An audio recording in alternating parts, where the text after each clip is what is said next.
First பல பேருக்கு financial health அப்படின்னாலே என்னன்னு தெரியல. இன்றைய காலத்துலையும் நம்ம வந்து செழிப்பாக செலவு பண்ணி இப்போ இருக்கிற இந்த வாழ்க்கையோட இன்பத்தை எல்லாத்தையுமே அனுபவிச்சு எதிர்காலத்துக்கும் வந்து பணத்தை பெரிய அளவில் நம்ம சேர்த்து வைக்கணும். அதை தாண்டி நம்ம குழந்தைகளுக்கும் நிறைய பணத்தை கொடுக்கணும். இந்த 3 ஸ்டேஜில் இருக்கிறது தான் ஃபினான்ஷியல் ஹெல்த்தி அப்படின்னு நம்ம வந்து சொல்லலாம். ஸ்டெபிலிட்டி ரொம்ப முக்கியம், ஃபவுண்டேஷன் ரொம்ப முக்கியம். அந்த ஈகோ சிஸ்டம் தான் நம்மளை வந்து கீழே விழாமல் தாங்கி பிடிக்கும். அதை தாண்டி நம்மளை வந்து ஒரு ராக்கெட் லான்ச்சர் மாதிரி அடுத்த கட்டத்துக்கு கொண்டு போகும். ஒரு ப்ராடக்ட் வந்து நல்லது கெட்டதுன்னா அந்த ப்ராடக்ட்டை வச்சு சொல்ல முடியாது. அந்த ப்ராடக்ட் உங்களுக்கு பொருந்ததா இல்லையாங்கிறத நம்ம வந்து ஆராய்ந்து பார்க்கணும். எப்படி அது எனக்கு ஒரு ப்ராடக்ட் வெவ்வேறு நபர்களுக்கு வெவ்வேறு விதமாக செயல்படுமா? கண்டிப்பாக. எப்படி அதை இப்போ ஃபார் எக்ஸாம்பிள் பெரிய பெரிய ஃபண்டில் நான் ஒர்க் பண்ணியிருக்கிறேன். அவங்க எல்லாருமே வந்து இந்த ரிஸ்க்கை தான் ஃபஸ்ட்டு பார்ப்பாங்க, ரிட்டர்ன் அப்புறம் தான் வரும். ஆனால் நம்ம ஆட்கள் எல்லாருமே ரிட்டர்ன் தான் பார்க்குறாங்க. 15% 20% நான் எப்படி எடுத்துடலாம் அப்படின்னு தான் பார்க்குறாங்க. அதுலேயும் இருக்கிற சிக்கல் என்னன்னு பார்த்தீங்கன்னா, இந்த 15% 20%ங்கிறது பாஸ்ட் பர்ஃபார்மன்ஸ். எது வந்து உங்களுக்கு ஒரு பணத்தை பற்றிய சிந்தனையை ஏற்படுத்தலையோ அதுதான் நல்லா போட்டோம். நான் வந்து இன்சூரன்ஸுக்கு என்ன பண்ண போகிறேன், ஸ்கூல் ஃபீஸ்க்கு என்ன பண்ண போகிறேன் அப்படின்னு நீங்கள் பணத்தை பற்றி சிந்திக்கக்கூடாது. தமிழகிராமி நேயர்களுக்கு அன்பு வணக்கம். பணத்தோட்டம் சீரீஸில் உங்கள் அனைவரையும் மீண்டும் ஒரு முறை சந்திப்பதில் மிக்க மகிழ்ச்சி. இன்றைய பணத்தோட்டம் சீரீஸில் நம்ம எதை பற்றி பார்க்க போகிறோம் அப்படின்னா, இன்றைக்கி நம்மளுடைய சமூகத்தில் நம் மக்களுக்கு அதிகமான வருமானம் ஈட்டுவதற்கான வாய்ப்பு இருக்குது. நிறைய சம்பாதிக்கிறாங்க. முதலீடு செய்வதற்கான ஆர்வம் நிறைய இருக்குது. சும்மா உண்டியலில் போட்டு சேமிக்காமல் நிறைய முதலீடுக்கான இன்ஸ்ட்ருமெண்ட்ஸை தெரிஞ்சு வச்சுக்கிறாங்க, முதலீடு செய்கிறாங்க. அப்படி இருந்தும் நம் மக்கள் அந்த ஃபினான்ஷியல் ஹெல்த்தியாக இருக்காங்களா அப்படின்னு கேட்டால் அது பெரிய கொஸ்டின் மார்க் தான். அந்த ஃபினான்ஷியல் ஹெல்த்தி அப்படிங்கிறது நிறைய பேருக்கு சாத்தியப்படுவதே இல்லை. அது ஏன்? நம்ம மக்கள் என்னதான் முதலீடு செய்தாலும் அது செய்யக்கூடிய தவறுகள் என்ன அப்படிங்கிறது தான் இன்றைய பணத்தோட நிகழ்ச்சியில் நம்ம பேச போகிறோம். இதை பற்றி பேசுறதுக்காக ஆர்எஸ்டின் ஃபவுண்டர் திரு PC பாலாசிங் அவர்கள் வந்திருக்காரு. வணக்கம் சார். வணக்கம் சார். நல்லா இருக்கீங்களா? ரொம்ப நல்லா இருக்கேன். எப்படி இருக்கீங்க? சூப்பராக இருக்கேன் சார். ஸோ இன்றைக்கி நம்ம மக்கள் வந்து நிறைய பேர் ஸ்டாக் மார்க்கெட்டில் கூட இன்வெஸ்ட் பண்ணுறாங்க, மியூச்சுவல் ஃபண்ட்ஸ் போடுறாங்க, SIPs போடுறாங்க, போஸ்ட் ஆஃபீஸில் போடுறாங்க, தங்கம் வாங்குறாங்க. இன்வெஸ்ட்மெண்ட்ஸ் இன்ஸ்ட்ருமெண்ட்ஸ் நிறைய அவங்களுக்கு தெரியுது. ஏதோ ஒரு இடத்துல முதலீடு செஞ்சுட்டு தான் இருக்காங்க, கூடவே நல்லா சம்பாதிக்கிறாங்க. ஸோ 2 பேர் வீட்டில் சம்பாதிக்கிறாங்க, பணம் நிறைய இருக்குது. ஆனால் அந்த ஃபினான்ஷியல் ஹெல்த்தி அப்படிங்கிறது இருக்கான்னு கேட்டால் ஒரு பெரிய கொஸ்டின் மார்க் சார். ஆமாம். இதுக்கு ஆக்சுவலி என்ன சார் காரணம்? ஃபஸ்ட்டு பல பேருக்கு ஃபினான்ஷியல் ஹெல்த் அப்படின்னாலே என்னன்னு தெரியல. ஓகே. ஃபினான்ஷியல் ஹெல்த் அப்படின்னா இன்றைய காலத்துலேயும் நம்ம வந்து செழிப்பாக செலவு பண்ணி இப்போ இருக்கிற இந்த வாழ்க்கையோட இன்பத்தை எல்லாத்தையுமே அனுபவிச்சு எதிர்காலத்துக்கும் வந்து பணத்தை பெரிய அளவில் நம்ம சேர்த்து வைக்கணும். ஆமாம், நம்ம தானே உண்மை. அதை தாண்டி நம்ம குழந்தைகளுக்கும் நிறையா பணத்தை கொடுக்கணும். இந்த 3 ஸ்டேஜில் இருக்கிறது தான் ஃபினான்ஷியல் ஹெல்த்தி அப்படின்னு நம்ம வந்து சொல்லலாம். ஆனால் பல பேர் என்ன பண்ணுறாங்க அப்படின்னு பார்த்தீங்கன்னா, இப்போ இருக்கிற காலகட்டத்தை அப்படியே வந்து தியாகம் பண்ணி நான் வந்து என் பிள்ளைகளுக்காக சேர்த்து வைக்கிறேன், என்னோட ஓய்வு காலத்துக்காக சேர்த்து வைக்கிறேன்னு சொத்தா சேர்த்து வைக்கிறாங்க. ஓகே.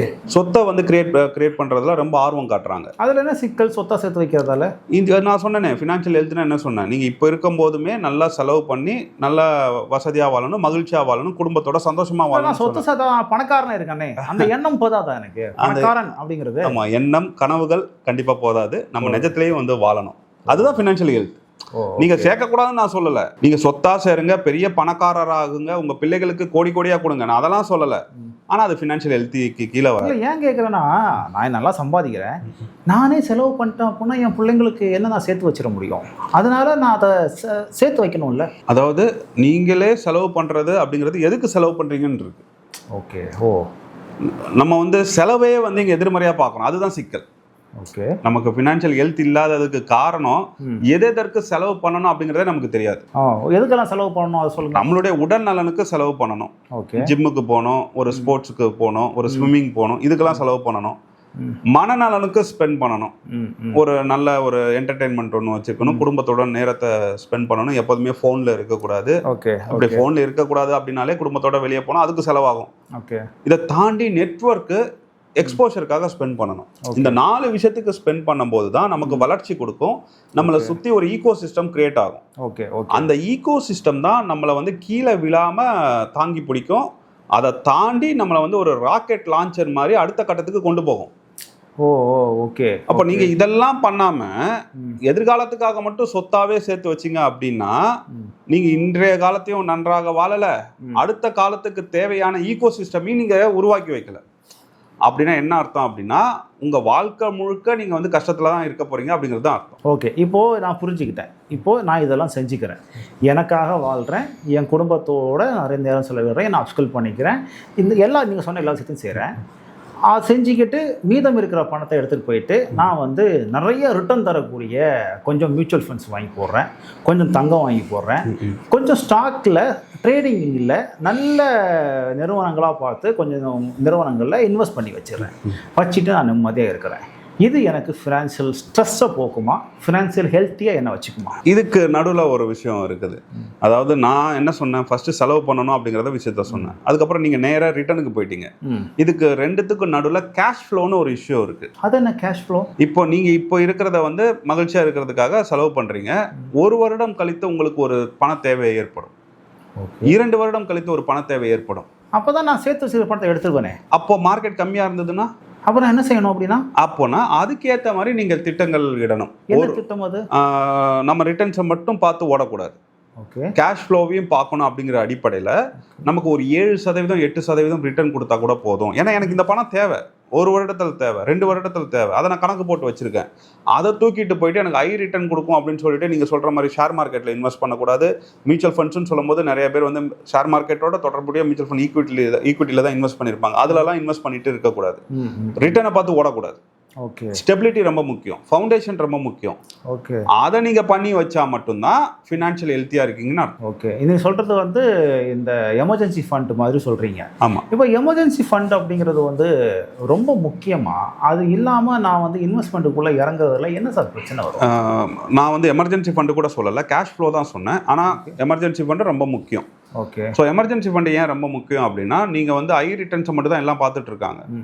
இந்த ஹை ரிட்டர்ன்ஸை பார்த்து நீங்கள் இன்வெஸ்ட் பண்ணிட்டீங்க, உங்களுக்கு வந்து அடுத்த 6 மாதத்தில் பணம் வேணும். அந்த நேரத்தில் பங்குச்சந்தை ஹை ரிட்டர்ன்ஸுங்கும் போது பங்குச்சந்தை மட்டும் தான் இப்போ எளிய மனிதர்களுக்கு இருக்கின்ற ஒரே வாய்ப்புன்னு நான் புரிஞ்சுக்கிறேன். அப்போ 6 மாதத்தில் வந்து உங்களுக்கு பணம் தேவை அப்படிங்கும்போது பங்குச்சந்தை ஒரு 30% கீழே இருந்ததுன்னா நீங்கள் வந்து எங்கேருந்து எடுப்பீங்க? உங்களுடைய பங்குச்சந்தை முதலீட்டில் இருந்து தான் எடுப்பீங்க. ஆமாம், அப்போ என் பணம் குறைஞ்சிருக்கும். பணம் குறைஞ்சிடும். இதில் நான் இன்னொன்று சொல்லிடுறேன், நான் பங்குச்சந்தை அப்படின்னு சொன்னது வந்து நீங்கள் ஹை ரிட்டர்ன் அப்படிங்கிறதுனால சொன்னேன். இதை நிலத்துக்கும் பொருத்தி பாருங்க. இப்போ ஒருத்தர் நிலம் வாங்கியிருக்காரு, அதிகமாக ரிட்டர்ன்ஸ் போகும் தான் வாங்கியிருக்காரு, எமர்ஜென்சி ஃபண்டே வைக்கல, கடன் வாங்கி அந்த நிலத்தை வாங்கியிருக்காரு. 6 மாசத்துல உங்களுக்கு ஒரு சிக்கல் வருது, ஒரு பிரச்சனை வருது, அந்த நேரத்தில் அவசரமா பணம் தேவைப்படுதுன்னா என்ன பண்ணுவீங்க? தவிச்சு போயிடுவீங்க. அந்த நிலத்தை விற்க வேண்டிய சூழல் வந்தா கூட கம்மியான ரேட்டு தான் விற்க முடியும். அவசரம் சொன்னா மார்க்கெட் கம்மியா தானே கேட்கும். இதுதான் சிக்கல். இப்போ இதை எப்படி நம்ம ஓவர் கம் பண்ணலாம், என்ன பண்ணலாம் இதை? அதுக்கு தான் நான் என்ன சொல்றேன்னா, ஃபர்ஸ்ட் எமர்ஜென்சி ஃபண்டு கண்டிப்பா வச்சுக்கணும். ஓகே, அதுக்கப்புறம் 1 வருடம் 2 வருடத்துக்கு என்ன பணம் வேணும்னு திட்டமிட்டு அந்த பணத்தை நமக்கு வந்து கம்மியான கொடுக்கின்ற ரிட்டர்ன்ஸில் வச்சிங்கன்னா எடுக்கும்போது சேதாரணமாக எடுக்கலாம். கிட்டத்தட்ட நமக்கான ஒரு 2 அல்லது 3 வருட தேவைக்கான பணத்தை முதல்ல சேர்த்து வச்சதுக்கு பிறகு தான் நம்ம வந்து இன்வெஸ்ட்மெண்ட்டுக்குள்ள வரணும்னு சொல்கிறீங்க. இது பெரிய டாஸ்காக இருக்கு. 2-3 வருஷத்துக்கான பணத்தை நம்ம முன்னே சேர்த்து வைக்கணுங்கிறது எல்லா நடுத்தர குடும்பங்களுக்கும் சாத்தியம் இல்லையே.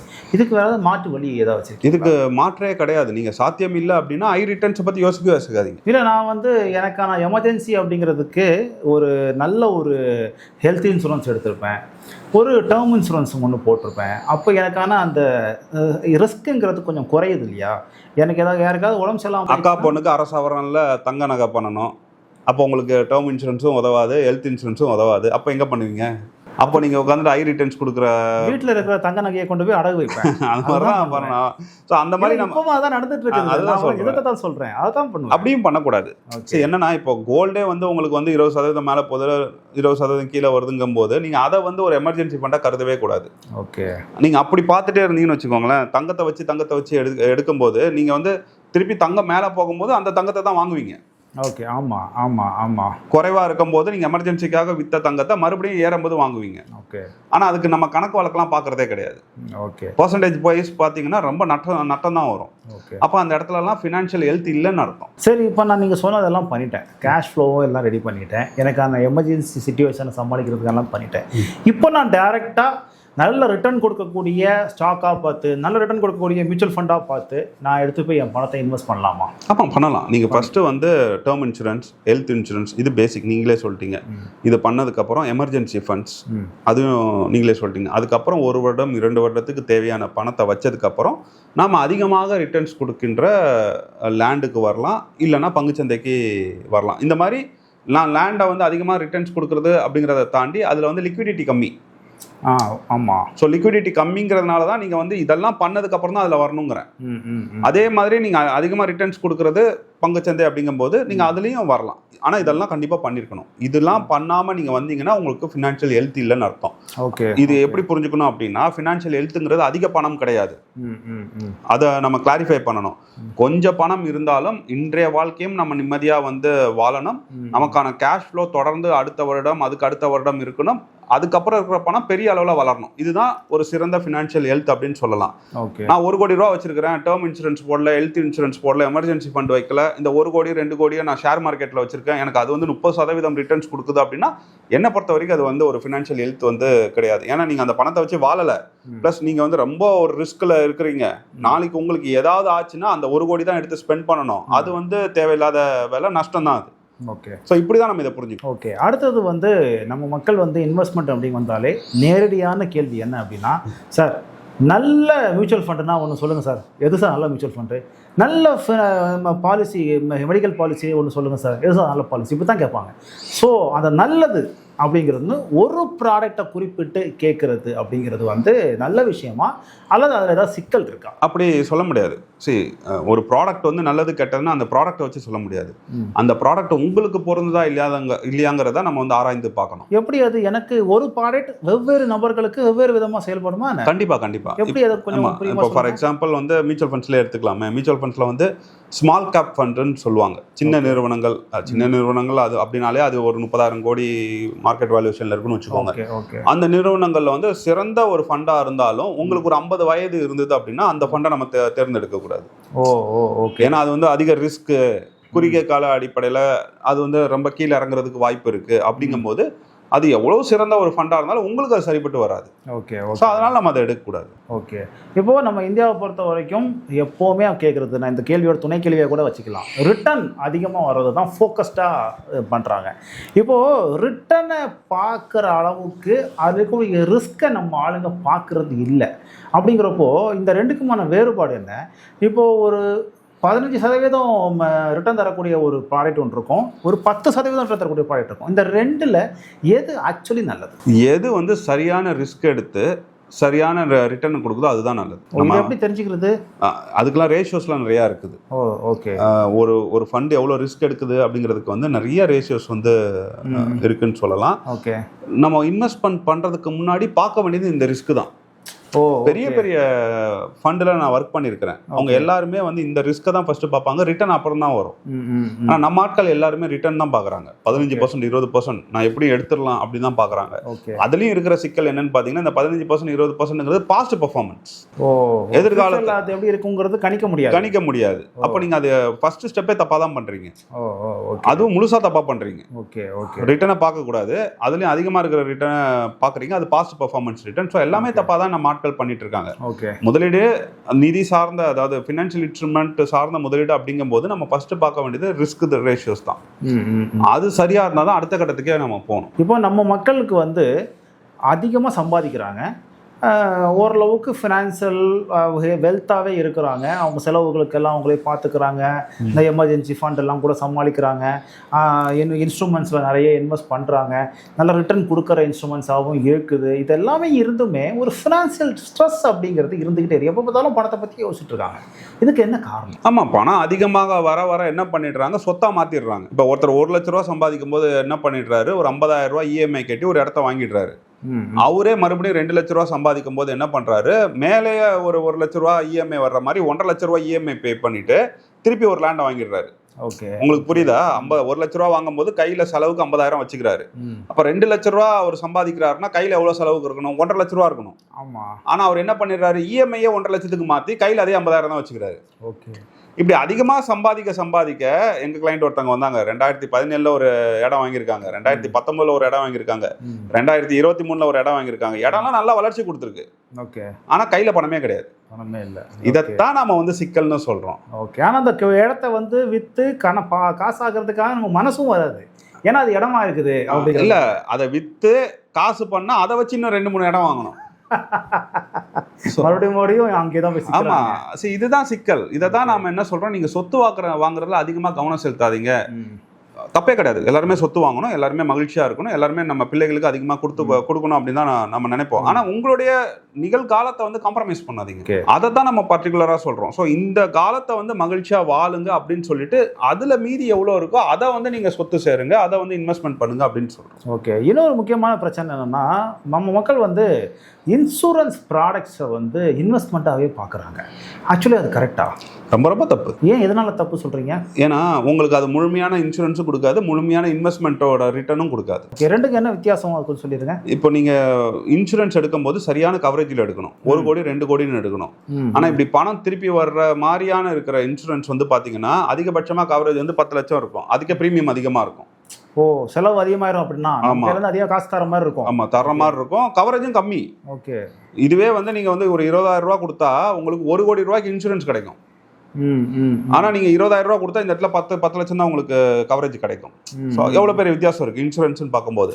அதே மாதிரி ரிட்டர்ன் வரும்போது நீங்க வந்து நேரடியாக ரிட்டர்ன் பண்ணீங்கன்னா 15% உங்களுக்கு ரிட்டர்ன் கிடைக்கும் சராசரியா.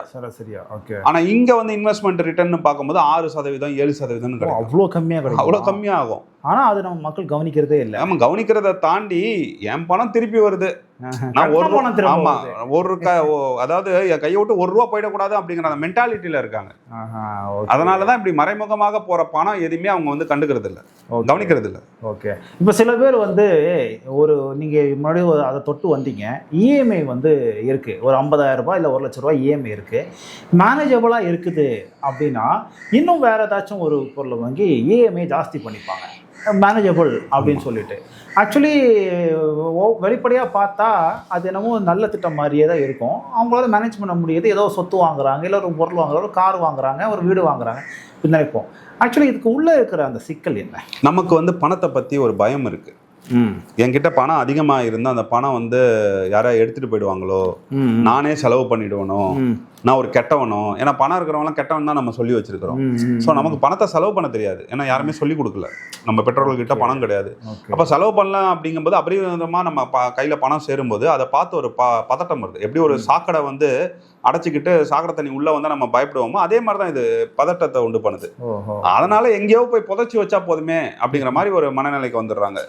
ஸோ இப்படி இதை எப்படி புரிஞ்சுக்கணும்னா, ஒரு புண்ணை சொரிஞ்சு விட்டா சுகமா இருக்கும்ல, ஸோ அந்த மாதிரி நம்ம இதை புரிஞ்சுக்கணும். ஓகே. நம்ம மக்களுக்கு அந்த அந்த இன்வெஸ்ட்மெண்ட் சேவிங்ஸ் அப்படின்னு வந்தாலே அந்த இலக்கு என்னவா இருக்கும்னா, ஃபர்ஸ்ட் குழந்தைங்களோட கல்வி, ஹையர் ஸ்டடீஸ், அப்புறம் வந்து மேரேஜ். நம்ம ஆளுங்க வந்து ஆடம்பரமாக கல்யாணம் பண்ணக்கூடிய பழக்கம் உள்ளவங்க, ஒரு பயங்கரமான வீடு வாங்கணும், ரிட்டையர்மெண்ட் லைஃப் நல்லா இருக்கும். இந்த 4 தான் முக்கியமான விஷயம். இந்த 4ஐயும் ஒன்றா அச்சீவ் பண்ண பார்க்குறாங்க. ஒரே விதமான ஒரு இன்வெஸ்ட்மெண்ட் நான் பண்ணிகிட்டே இருப்பேன், இந்த ஒரு செயலால் இந்த 4ம் நான் அச்சீவ் பண்ணணும்னு பார்க்குறாங்க. இது ஆக்சுவலி அச்சீவபிளாக? இதுக்கு சரியான அணுகுமுறை தான். ஆமாம், நாங்கள் வந்து இதை தான் ப்ரீச் பண்ணுறோம். ஓகே. ஏன்னா நீங்கள் வந்து போட்டு குழப்பிக்க கூடாது. இது 4மே வந்து தனித்தனியாக நாங்கள் வந்து கேட்டகரைஸ் பண்ணுறதில்ல, ஏன்னா ரொம்ப குழப்பமாயிடும். நாங்கள் என்ன ப்ரீச் பண்ணுறோம் அப்படின்னா, 5 வருஷத்துக்கு மேலே இருக்கிற அத்தனை கோலுக்கும் நீங்கள் வந்து ஸ்டாக் மார்க்கெட் வரலாம் அப்படின்னு நம்ம சொல்லிடுறோம், பொதுமைப்படுத்தி சொல்லிடுறோம். நம்ம ஒரு கோல் ஐடென்டிஃபை பண்ணிட்டோம்னு வச்சுக்கோங்க, இதுலேயே வந்து ஒரு உட்பிரிவு இருக்குது. ஒரு கோல் ஐடென்டிஃபை பண்ணிட்டோம், எக்ஸாம்பிளுக்கு ஒரு 10 வருஷத்தில் என் பெண்ணுக்கு வந்து இவ்வளோ தங்கம் வேணும், இவ்வளோ பணம் இருக்கணும் அப்படின்னா அதை ஐடென்டிஃபை பண்ணிட்டோன்னா அதை நம்ம எடுத்து வச்சிடலாம். ஓகே. ஆனால் இதெல்லாம் ஐடென்டிஃபை பண்ணல, இதெல்லாம் எனக்கு இருக்குது. இப்போ நீங்கள் சொன்ன மாதிரி எனக்கு இந்த வருடங்கள் தெரியாது, எத்தனை வருடங்களும் தெரியாது, இது எப்போ எனக்கு தேவைப்படும்னு தெரியாது. அப்படிங்கும்போது இதெல்லாம் ஒன்றா படுத்தி 5 வருஷத்துக்கு மேலே இருக்கிறத வந்து நம்ம ஒரு க்ரோத் இன்ஸ்ட்ருமெண்ட்டில் இன்வெஸ்ட் பண்ணலாம் அப்படிங்கிறத நம்ம சொல்கிறோம். அந்த கோல் வந்து ஐடென்டிஃபை ஆக ஒரு தெளிவு கிடைக்க அதை வந்து இந்த க்ரோத் இன்ஜினான இந்த ஈக்விட்டி ஷேர்ல இருந்து எடுத்து அப்படி நகர்த்தி வச்சிருக்கோம். இப்படி தான் நம்ம வந்து சொல்லிட்டோம். அப்புறம் நான் இப்படி புரிஞ்சுக்கலாமா, இப்போ வந்து ஒரு 15 வருடம் தாண்டி எனக்கு ஒரு கோல் இருக்கு, எனக்கு வந்து ஒரு 1 கோடி ரூபாய் இல்லை ஒரு 1.5 கோடி 2 கோடி ரூபாய் எனக்கு சேரணும் அப்படின்னு ஒரு கோல் அச்சீவ் பண்ணிட்டாங்க அப்படின்னா அவங்க வந்து ஒரு எஸ்ஐபி மாதிரியான இன்ஸ்ட்ருமெண்ட்ல வரலாம்னு சொல்றீங்களா? ஆமாம், வரலாம், தாராளமாக வரலாம். இப்போ 1 கோடி ரூபாய் அப்படிங்கிறது ஒரு பெரிய மலைப்பான விஷயம். ஆக்சுவலி 1 கோடி ரூபாய் கார்பஸ் பில் பண்ணிட்டா அவர் வந்து நிம்மதியாக இருந்துடலாம். 1 கோடிலாம் ஒரு மூளைக்கும் பத்தாது. ஏன் அப்படி சொல்கிறீங்க? ஆமாம், நீங்கள் வந்து இப்போ வந்து பார்த்தீங்கன்னா 1 கோடி ரூபா வைத்திருப்பவர்கள் வந்து அது பத்தாம தான் வந்து ஓடிக்கிட்டே இருக்காங்க. இப்போ இருக்கிறவங்களே சொல்கிறேன். இன்னும் நீங்கள் 10 வருஷம் கழிச்சு வந்து பார்த்தீங்க அப்படின்னா 10 கோடி ரூபா அப்படிங்கிறதே வந்து புதிய 1 கோடி ரூபாவாக மாறிடும். ஓகே. ஸோ உங்ககிட்ட 10 கோடி ரூபா இருந்தால் தான் இப்போ 1 கோடி ரூபா இருப்பவர்கள் மனநிலையில் நீங்கள் இருக்கலாம். ஓகே. ஸோ நீங்கள் வந்து 10 வருஷத்தில் இன்னும் 15 வருஷத்தில் நீங்கள் 50 கோடி 100 கோடிலாம் தொடலை அப்படின்னா நீங்கள் வந்து இனிமே வந்து மிடில் கிளாஸ் அப்படிங்கிறத நீங்கள் 1 கோடியில இருந்து 10 கோடி 50 கோடின்னு யோசிக்க ஆரம்பிக்கணும். சரி, நமக்கு கிளாசிக் எக்ஸாம்பிளே இருக்குல்ல. இப்போ நம்ம 2000 வந்து பார்த்தீங்கன்னா லட்சங்கள் வந்து பெரிய பணமாக இருந்தது. 5 லட்சம்லாம் வந்து பெரிய பணம். அந்த 5 லட்சத்தோட மதிப்பு இப்போ நீங்க கணக்கு போட்டு பாத்தீங்கன்னா கிட்டத்தட்ட பல கோடிகள். இதுவே வந்து ஒரு 5-6 கோடிகள் இருக்குன்னு வச்சுக்கோங்க. அப்ப இதுவே நமக்கு இவ்வளவு டிஃபரன்ஸ் தெரியும் போது இந்த 5-6 கோடிகள் இப்ப இருக்கிற பணம் வந்து இன்னும் ஒரு 20 வருஷத்துல எவ்வளவு பெரிய பணமா மாறும் அப்படிங்கறத நீங்க உங்களுடைய கடந்த 20 வருடங்களை வைத்தே தெரிந்து கொள்ளலாம். ஸோ அப்படின்னா இந்தியர்களுக்கான ஒரு நல்ல இன்வெஸ்ட்மெண்ட் எது அப்படின்னு உங்ககிட்ட நேரடியாக கேட்டால் நீங்கள் உங்களோட நேரடி பதில் என்னவா இருக்கும்? ஒரே ஒரு இன்ஸ்ட்ருமெண்ட் மட்டும் நம்ம எடுத்துகிட்டு இதுதான் நல்ல இன்ஸ்ட்ருமெண்ட்னு சொல்ல முடியாது. நான் சொன்ன மாதிரி ஒவ்வொரு காலகட்டங்களுக்கும் நம்ம ஒவ்வொரு இன்ஸ்ட்ருமெண்ட்டை வந்து தேர்ந்தெடுத்து கட்டமைக்கணும், நல்ல போர்ட்ஃபோலியோ கட்டமைக்கணும். ஆனால் எது நல்ல இன்வெஸ்ட்மெண்ட் ஸ்ட்ராட்டஜி, எது நல்ல போர்ட்ஃபோலியோன்னு சொல்ல முடியும். எது வந்து உங்களுக்கு ஒரு பணத்தை பற்றிய சிந்தனையை ஏற்படுத்தலையோ அதுதான் நல்ல போர்ட்ஃபோலியோ. ஓகே. அதாவது உங்களுக்கு பணம் பற்றாக்குறை, நான் வந்து இன்சூரன்ஸுக்கு என்ன பண்ண போகிறேன், ஸ்கூல் ஃபீஸ்க்கு என்ன பண்ண போகிறேன் அப்படின்னு நீங்கள் பணத்தை பற்றி சிந்திக்கக்கூடாது. அதே மாதிரி திடீரென உங்களுக்கு 1 கோடி 10 கோடி வந்தது, ஒரு பரம்பரை சொத்து விற்று வருது, அந்த காசை நான் என்ன பண்ணுவேன்னு சொல்லிட்டு நீங்கள் யோசிச்சுட்டு இருக்கக்கூடாது. அதை உள்வாங்கக்கூடிய ஒரு போர்ட்ஃபோலியோவாக இருந்தால் அதுதான் வந்து ஒரு சிறந்த போர்ட்ஃபோலியோன்னு நம்ம சொல்லலாம். அந்த போர்ட்ஃபோலியோ என்ன பண்ணும் அப்படின்னா உங்களுடைய இன்றைய வாழ்வையும் இனிமையாக வைத்திருக்கும், உங்களுடைய அடுத்த ரிட்டையர்மெண்ட் லைஃபையும் ரொம்ப இனிமையாக வைத்திருக்கும், உங்களுடைய தலைமுறைக்கும் பெரிய அளவில் பணத்தை வந்து கொடுக்கும். அதுதான் வந்து அருமையான ஒரு போர்ட்ஃபோலியோ அப்படின்னு சொல்லி. கண்டிப்பாக ஒரு நல்ல சம்பளத்தில் இருக்கிறதுனால மட்டுமே ஒருத்தர் வந்து ஃபினான்ஷியலி வெல்த்தியாக இருக்க முடியாது. ஒரு நல்ல இன்வெஸ்ட்மெண்ட் ப்ராடக்டை சூஸ் பண்ணதால் மட்டுமே அவர் ஃபினான்ஷியல் வெல்த்தாக இருக்க முடியாது. நிறைய சொத்துக்கள் வாங்குறதால அவர் பணக்காரனும் சொல்லவும் முடியாது அப்படிங்கிற ஒரு முக்கியமான கருத்தை சொல்லியிருக்கீங்க. ஸோ இந்த பணத்தோட்டம் நிகழ்ச்சியில் நம்ம இன்றைக்கி பேசின இந்த விஷயம் வந்து பலருக்கும் ரொம்ப பயனுள்ள ஒரு செய்தியாக போய் சேர்ந்துருக்கும்னு நினைக்கிறேன். ஸோ நம்ம இன்னொரு வீடியோ சந்திக்கலாம் சார். நன்றி.